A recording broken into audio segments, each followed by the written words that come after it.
May sasagutin tayo ngayon na katanungan galing kay Sir Romel Manlosay Tamolon. Shout out sa iyo, Sir Romel.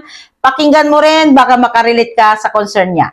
Ito ang kanyang katanungan. Hello ma'am, magtanong lang po ako tungkol sa mga content ko ng mga reaction video. Ano ba ang pwedeng mangyari sa profile account ko? Yan lang kasi ang madali kong i-content dahil kung magsasalita lang ako sa mga content ko, mahina talaga ang views.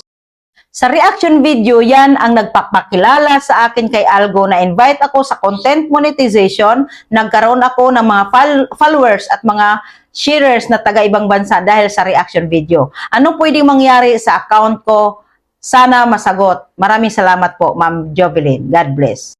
Hello Sir Romel, salamat sa tanong mo at sa tiwala. Unang-una, walang masama sa reaction video, lalo na kung ito ang naging daan para makilala ka ng algorithm, mamonetize at magkaroon ng followers. Even from other countries, ibig sabihin gumagana ang content mo. Pero kailangan ko ring maging totoo at malinaw sa iyo bilang content creator.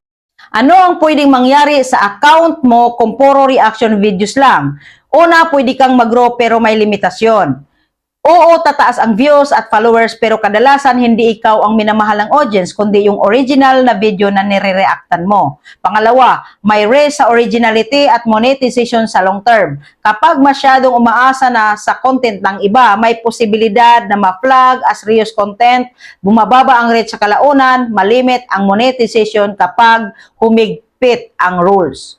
Pangatlo, hindi ka pa masyadong kilala bilang personal brand. Ang reaction video ay tulay pero hindi siya ang finish line. Ano ang maipayo ko sa'yo? Ituloy mo ang reaction videos kung yan ang malakas sa'yo. Pero samahan mo onte-onte ng sarili mong content. Halimbawa, after reaction, magbigay ng sariling opinion o aral. Maglabas ng short talk video kahit 30 to 60 seconds. Ikwento kung bakit ka nakarelate sa nire-reactan mo. Kahit mahina sa umpisa ang views ng personal content mo, normal lang yan. Diyan ka naman unti-unting makikilala bilang ikaw. Gusto kong tandaan mo ito, ang reaction video ay simula pero ang boses mo ang magpapatagal sa'yo sa content creation. Huwag kang matakot magsalita. Lahat ng malalakas ngayon, nagsimula ring mahina.